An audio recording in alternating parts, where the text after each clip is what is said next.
कुरुक्षेत्र का वो विशाल मैदान। अगर आपको लगता है कि ये सिर्फ एक पुरानी ऐतिहासिक लड़ाई का हिस्सा था, तो आज हम एक बहुत ही इंटरेस्टिंग डीप डाइव करने वाले हैं।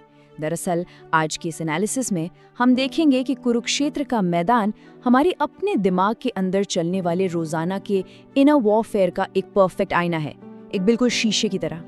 हमारी ख्वाहिशें, हमारा डर, हमारी आपसी कश्मकश, ये सब कहीं बाहर नहीं बल्कि ठीक यहाँ हमारे अंदर शुरू होती हैं। तो चलिए इस डीप मेंटल वॉरफेयर को डीकोड करते हैं। भागवत गीता का बिल्कुल पहला श्लोका धृतराष्ट्र अपने सारथी संजय से पूछते हैं, धर्म क्षेत्र कुरुक्षेत्रे, मेरे बेटों और पांडव के बेटों ने युद्ध की इच्छा से इकट्ठे होकर क्या किया। अब यहाँ ध्यान देने वाली बात क्या है? उनके शब्दों का चुनाव। मेरे बेटे और पांडु के बेटे। पांडु के बेटे भी तो उनके अपने ही भतीजे थे ना। पर यहाँ माइन वर्सेस देयर्स का जो भेदभाव है, वही धृतराष्ट्र के अंदर के सबसे गहरे अंधेरे और टॉक्सिक ईगो को एक्सपोज कर देता है। ईगो ने उस बेसिक ह्यूमन कनेक्शन को बिल्कुल खत्म कर दिया था। और अगर आप ध्यान से सोचे तो इस प्राचीन भेदभाव का आज के जमाने से कितना गहरा कनेक्शन है। ये हम वर्स वो वाली माइंडसेट आज की कॉर्पोरेट पॉलिटिक्स और टॉक्सिक टीम डायनामिक्स का एग्जैक्ट ब्लूप्रिंट है। ये उन प्रोफेशनल्स को अंदर से खोखला कर रही है। जब कोई मैनेजर कहता है कि ये मेरी टीम का बंदा है और वो दूसरी टीम का, या जब आजकल परिवारों में आपसी बंटवारा होता है, तो सच मानिए कुरुक्षेत्र की शुरुआत बिल्कुल वहीं से, उसी एग्जैक्ट मोमेंट से हो जाती है। अब आप सोच रहे होंगे कि धृतराष्ट्र तो फिजिकली अंधे थे, राइट? लेकिन उनका असली अंधापन शारीरिक नहीं था। उनका असली अंधापन इस मोह या डीप अटैचमेंट की वजह से था। जब हम अपने बिजनेस, अपने सोशल स्टेटस या अपने टॉक्सिक ईगो से हद से ज्यादा जुड़ जाते हैं, उससे चिपक जाते हैं, तो हम एक साइकोलॉजिकल ब्लाइंडनेस का शिकार हो जाते हैं। हम सच्चाई को देखना पूरी तरह से बंद कर देते हैं, और ये किसी के साथ भी हो सकता है। To put things into perspective, Duryodhan की सेना पांडवों की सेना के मुकाबले 1.5 गुना यानी 1.5 टाइम्स बड़ी थी।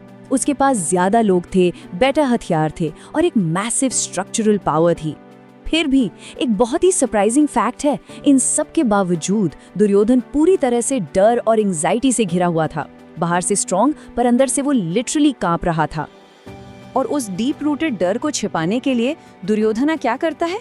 वो अपने गुरु द्रोण के पास जाता है और अग्रेसिव तरीके से अपने ही योद्धाओं की बड़ी बड़ी तारीफ करने लगता है, सिर्फ अपने ईगो को बूस्ट करने के लिए। आज के टाइम में ये कैसा लगता है? ये बिल्कुल मॉडर्न लिंक्डइन और सोशल मीडिया प्लेटफॉर्म पर होने वाली कॉर्पोरेट फ्लेक्सिंग जैसा है। एक ऐसी हॉलो इंप्रेशन मैनेजमेंट जहां लोग अपनी खोखली नींव को छिपाने के लिए बाहर बड़ा बड़ा शोर मचाते हैं। We see this every single day. और ये एक बहुत ही ब्रिलियंट साइकोलॉजिकल पॉइंट इलस्ट्रेट करता है। अधर्म और करप्शन हमेशा, और मेरा मतलब है हमेशा, गहरी इनसिक्योरिटी को जन्म देते हैं। साइकोलॉजिकल वॉरफेयर का एक सिंपल सा रूल है, जब लोग अंदर से कमजोर होते हैं तो वो बाहर सबसे ज्यादा आवाज करते हैं। किसी इंसान के पास चाहे कितनी भी ताकत या वेल्थ क्यों ना हो, अगर फाउंडेशन खोखली है तो आंतरिक कमजोरी कभी ना कभी बाहर आएगी ही। अब जरा देखिए कि मैदान में ये कॉन्फ्लिक्ट, ये शोर आगे कैसे बिल्डअप होता है। एक पूरा सिम्फोनिक बिल्डअप है। पहले महामहिम भीष्म का शेर जैसी दहाड़ वाला शंख बजता है। उसके तुरंत बाद कौरवों की सेना के हजारों ढोल और नगाड़े एक साथ बज उठते हैं, एक डेफनिंग नॉइज। लेकिन कहानी में ट्विस्ट तब आता है जब श्री कृष्ण और अर्जुन अपने दिव्य शंख बजाते हैं। वो एक ऐसी फ्रीक्वेंसी थी, ऐसी आवाज थी जिसने पूरे ब्रह्मांड को हिलाकर रख दिया। उसका असर उन हजारों ढोल नगाड़ों से कई ज्यादा गहरा था।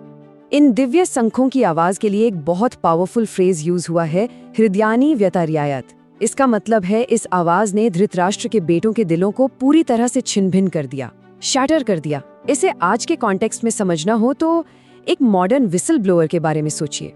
किसी करप्ट कंपनी का झूठा पीआर और प्रोपेगेंडा कितना भी लाउड क्यों ना हो, सच की एक अकेले आवाज किसी भी $1 बिलियन फसाड को 1 सेकंड में तोड़कर रख सकती है। Absolutely shattered. अब आते हैं इस पूरे एनालिसिस के सबसे सिनेमैटिक और पिवटल मोमेंट पर। अर्जुन कहते हैं कि रथ को दोनों सेनाओं के बीच में ले चलिए, और श्री कृष्ण रथ को किसी आम जगह पार्क नहीं करते। वो उस रथ को बिल्कुल ठीक उन्हीं लोगों के सामने खड़ा करते हैं जिनसे अर्जुन दुनिया में सबसे ज्यादा प्यार करते थे, भीष्म और द्रोणा। ये कोई एक्सीडेंट नहीं था, ये एक डिलिबरेटली क्रिएट किया गया मोमेंट ऑफ डिसइल्यूजनमेंट था। अर्जुन को अब सीधे बिना किसी फिल्टर के रियलिटी का सामना करना था। अब यहाँ एक बहुत बड़ी मिसअंडरस्टैंडिंग है जो अक्सर लोग करते हैं। लोग सोचते हैं अर्जुन डर गया था, पर सोचने वाली बात है दुनिया का सबसे बड़ा आर्चर मरने से थोड़ी डरेगा।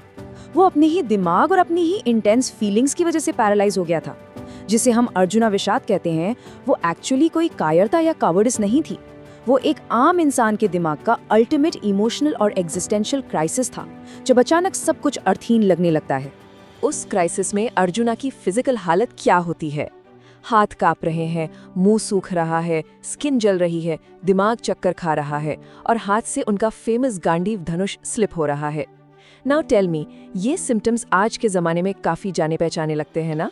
एक्चुअली ये एग्जैक्टली वही पैनिक अटैक्स और सिवियर बर्नआउट के सिम्टम्स हैं जिनसे आज के हाईली स्ट्रेस्ड प्रोफेशनल्स और स्टूडेंट्स अपनी रोज़मर्रा की ज़िंदगी में गुजरते हैं। The body simply shuts down. और सबसे इंटरेस्टिंग बात यह है कि जब इंसान इस तरह के पैनिक में होता है तो वो रिएक्ट कैसे करता है। अर्जुन ने अचानक से बहुत हाई लेवल स्पिरिचुअल और फिलोसॉफिकल आर्ग्यूमेंट्स देने शुरू कर दिए कि युद्ध से कल्चर का नाश होगा, सोसाइटी टूटेगी। लेकिन सच्चाई क्या थी? असल में इन नोबल महान शब्दों के पीछे सिर्फ उनका अपना गहरा डर और इमोशनल डिपेंडेंसी छुपी हुई थी। वो बेसिकली इन इंटेलेक्ट हेवी विचारों का सहारा लेकर अपनी रियलिटी से भागना चाहते थे।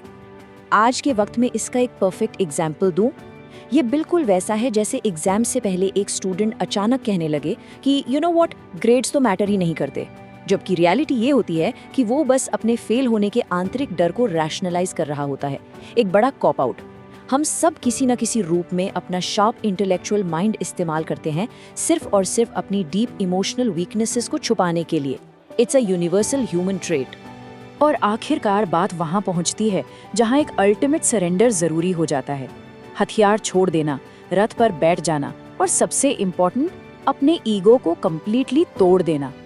यहाँ एक और कमाल की चीज नोटिस करने वाली है। इस पूरे ब्रेकडाउन के वक्त श्री कृष्ण एकदम शांत रहते हैं। क्यों? क्योंकि एक सच्चा गाइड तब तक अपना ज्ञान नहीं देता जब तक स्टूडेंट का टॉक्सिक ईगो पूरी तरह से शटर न हो जाए। पुरानी खोखली मानसिकता को टूटना ही पड़ता है, तभी नई सीख अंदर जा सकती है। तो क्या एक सच्ची समझ और विजडम के अंदर आने से पहले उस अहंकार, उस स्टबर्न ईगो का पूरी तरह टूटना अनिवार्य है? इस बहुत ही पावरफुल और प्रोवोक करने वाले सवाल के साथ हम आज के इस डीप एनालिसिस को यहीं समाप्त करते हैं। ये सवाल सीधे तौर पर चैप्टर 2 की उस महान लाइफ चेंजिंग काउंसलिंग सेशन के लिए जमीन तैयार करता है। तब तक इस आंतरिक युद्ध के बारे में सोचिए, देखिए कि हमारे अपने दिमाग के कुरुक्षेत्र में कौन सा शोर चल रहा है। जल्द मिलते हैं इस कहानी के आगे के विश्लेषण के साथ।